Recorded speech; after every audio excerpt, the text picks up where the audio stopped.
Good evening students, आप सभी का स्वागत है आपके अपने यूट्यूब चैनल पे। तो जो भी साथी क्लास से जुड़ चुके हैं, आप सभी बच्चे क्लास को शेयर कर दीजिए ताकि और भी साथी और भी बच्चे इस क्लास को ज्वाइन कर सके। तो आज क्लास में हम डिस्कस करेंगे ट्रिपल सी मार्च एग्जाम 2024। जो भी बच्चे एग्जाम देने जा रहे हैं उन सभी बच्चों के लिए टॉप मोस्ट इंपोर्टेंट क्वेश्चंस को हम आज क्लास में डिस्कस करने वाले हैं। टॉप 30 अति महत्वपूर्ण प्रश्न जो कि आज क्लास आप सभी के लिए काफी इंपॉर्टेंट है। तो जल्दी से आप सभी बच्चे क्लास से जुड़िए, क्लास को कंटिन्यू किया जाए। और आज की क्लास में आप सभी को लास्ट तक बने रहना है स्टूडेंट। एक एक क्वेश्चन आप सभी के लिए काफी महत्वपूर्ण रहेगा, तो एक भी क्वेश्चन को आपको छोड़ना नहीं है। जो भी बच्चे क्लास में पहली बार आए, अगर आप प्रीवियस क्लास अगर आपने नहीं देखा है तो प्रीवियस क्लास आप जरूर देखिए।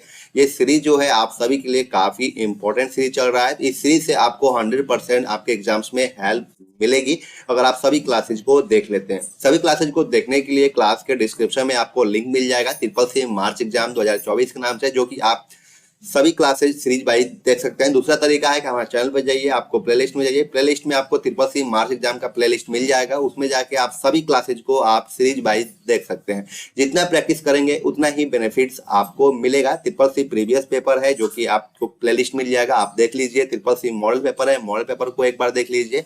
अगर सभी क्लासेज को अगर देख लेते हैं तो 100% आपके एग्जाम्स में हेल्प मिलनी ही मिलनी है, ना मिलने की कोई संभावना नहीं है, क्योंकि हम यहाँ पे रिसर्च बेस्ड कंटेंट को प्रोवाइड करते हैं जो कि आपको 100% आपके एग्जाम्स में हेल्प मिलती ही मिलती है।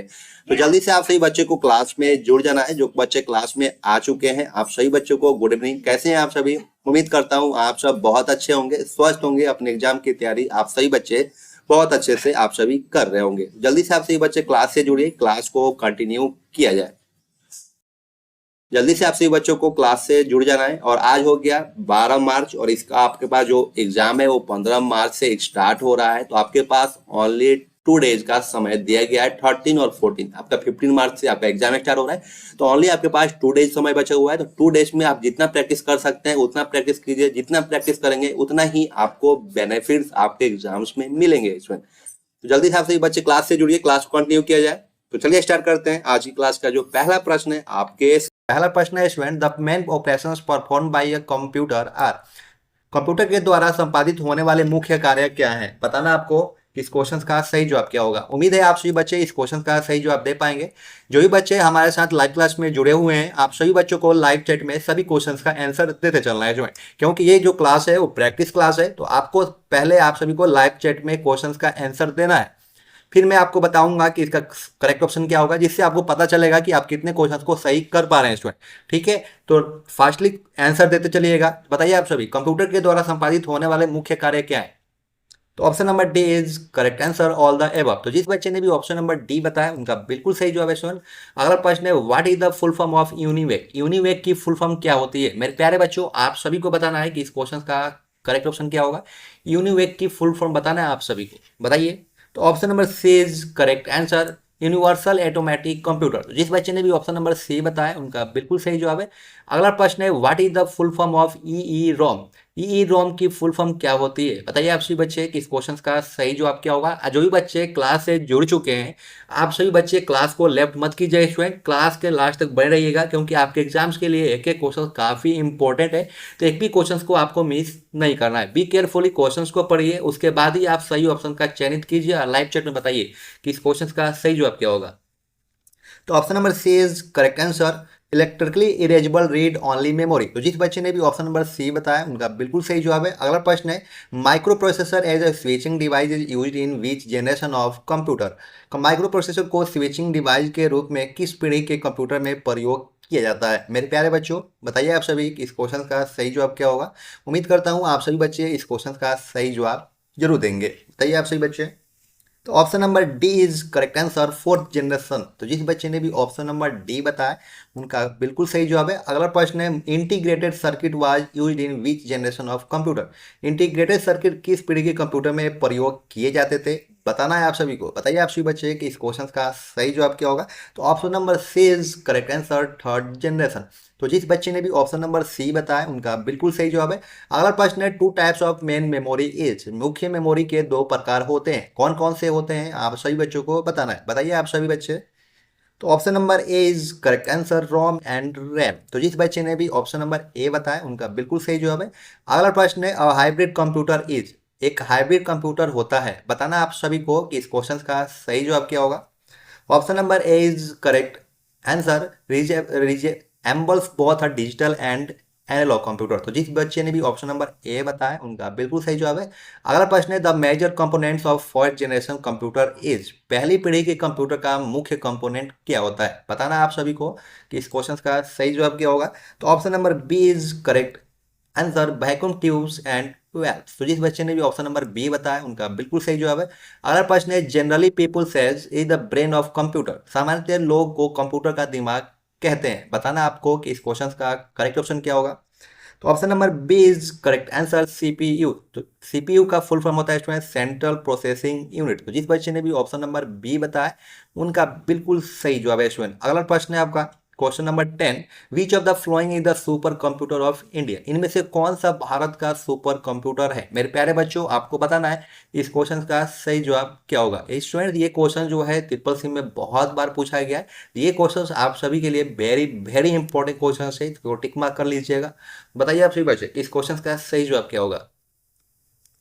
तो option number D is correct answer, all of the above. तो जिस बच्चे ने भी ऑप्शन नंबर डी बताया उनका बिल्कुल सही जवाब है। अगला प्रश्न है, which of the following is a non volatile memory of computer. इनमें से कौन सी कंप्यूटर की नॉन वेलेटाइल मेमोरी कहलाती है? बताना आपको कि इस क्वेश्चन का सही जवाब क्या होगा।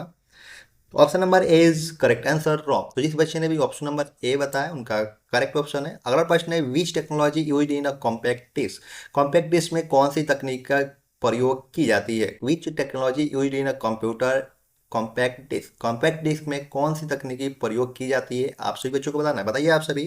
तो option number A is correct answer, electrical. तो जिस बच्चे ने भी ऑप्शन नंबर ए बताया उनका बिल्कुल सही जवाब है। अगला प्रश्न है, what is the full form of USB. USB की फुल फॉर्म क्या होती है? बताना आप सभी बच्चों को, बताइए आप सभी। तो option number A is correct answer, universal serial बस। तो जिस बच्चे ने भी ऑप्शन नंबर ए बताया उनका करेक्ट ऑप्शन है। अगला प्रश्न है, device like monitor and printer connected to the computer are called. Monitor और प्रिंटर जैसे डिवाइस जो कंप्यूटर से जुड़े होते हैं वो क्या कहलाते हैं? बताना आपको कि इस क्वेश्चन का सही जवाब क्या होगा। तो option number B is correct answer, peripheral devices. तो जिस बच्चे ने भी ऑप्शन नंबर बी बताया उनका करेक्ट ऑप्शन है। अगला प्रश्न है, which device in banking sector is use for fast processing of multiple number of cheques. Banking क्षेत्र में अधिक संख्या में चेकों के तेज निस्तारण के लिए इनमें से कौन सा डिवाइस प्रयोग होता है? बताना आपको कि इस क्वेश्चन का सही जवाब क्या होगा। बताइए आप सभी बच्चे। तो option number D is correct answer, MICR। तो जिस बच्चे ने भी ऑप्शन नंबर डी बताया उनका बिल्कुल सही जवाब है। अगला प्रश्न है आपका, permanent memory of your computer is called. आपके कंप्यूटर की परमानेंट मेमोरी कहलाती है। बताइए आप सभी बच्चे कि इस क्वेश्चन का सही जवाब क्या होगा। तो option number B is correct answer, wrong. तो जिस बच्चे ने भी ऑप्शन नंबर बी बताया उनका बिल्कुल सही जवाब है। अगला प्रश्न है आपका, the ability of thinking learning and argue of a computer is called. सोचने, तर्क करने और सीखने में सक्षम कंप्यूटर की विशेषता कहलाती है। बताइए आप सभी बच्चे कि इस क्वेश्चन का सही जवाब क्या होगा। तो option number A is correct answer, artificial intelligence. तो जिस बच्चे ने भी ऑप्शन नंबर ए बताया उनका बिल्कुल सही जवाब है स्टूडेंट। अगला प्रश्न है, a computer program is also called. Computer program के लिए दूसरा शब्द है। बताना आपको कि इस क्वेश्चन का सही जवाब क्या होगा। तो option number B is correct answer, software. तो जिस बच्चे ने भी ऑप्शन नंबर बी बताया उनका बिल्कुल सही जवाब है।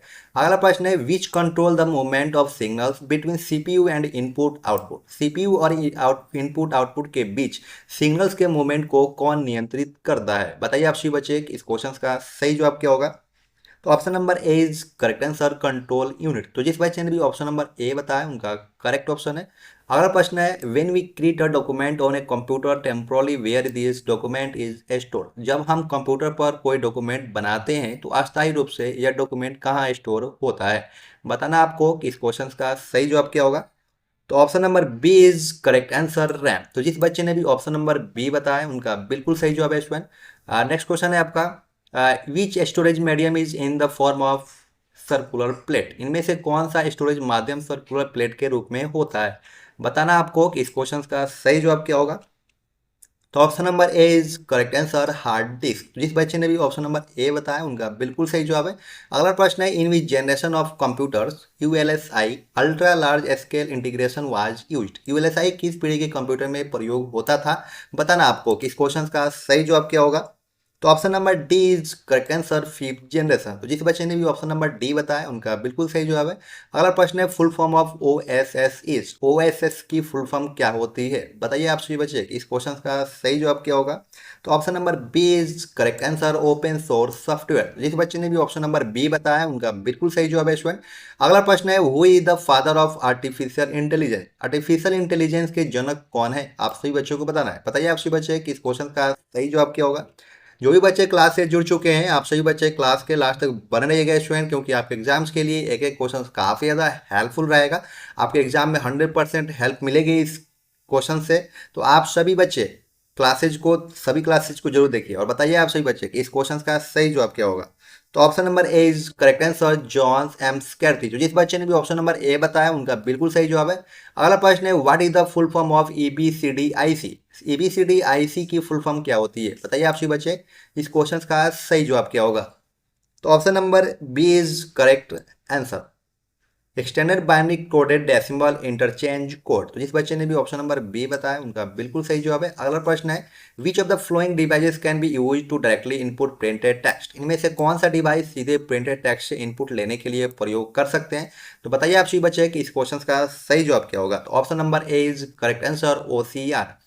नेक्स्ट क्वेश्चन है students, the language that the computer can understand and execute is called. बताइए आप सभी बच्चे the language that the computer can understand and execute is called, भाषा जिसको कंप्यूटर समझाता है और कार्य करता है वो क्या कहलाता है? बताना आपको कि इस क्वेश्चन का सही जवाब क्या होगा।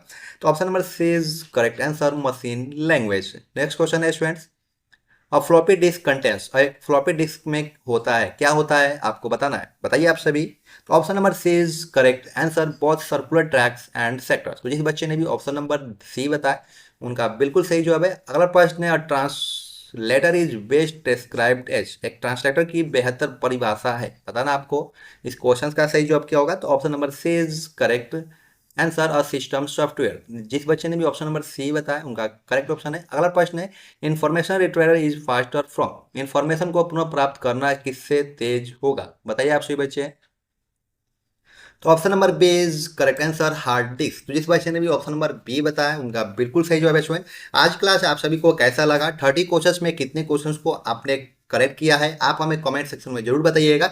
अगर आप क्लास में पहली बार आए हैं या चैनल पर पहली बार विजिट कर रहे हैं तो चैनल को सब्सक्राइब कीजिए, बेल आइकन पे ऑल पे प्रेस कीजिएगा, तिरपल से कोई भी अगर अपडेट आता है उससे पहले आप सभी को मिल सके स्टूडेंट, क्योंकि हमारी जो कंटेंट होती है स्टूडेंट रिसर्च बेसिस को कंटेंट को प्रोवाइड करते हैं जो कि ट्रिपल सी में पूछे गए प्रश्न होते हैं। तो जितने भी प्रीवियस एग्जाम में क्वेश्चंस पूछे गए हैं सभी क्वेश्चंस को हम इस सीरीज में शामिल करते हैं। तो ये जो सीरीज है आप सभी के लिए काफ़ी हेल्प मिलेगी आपके एग्जाम्स में। ठीक है स्टूडेंट, तो आज के लिए बस इतना ही, फिर मिलते हैं नेक्स्ट क्लास में। Thank you for watching, bye bye.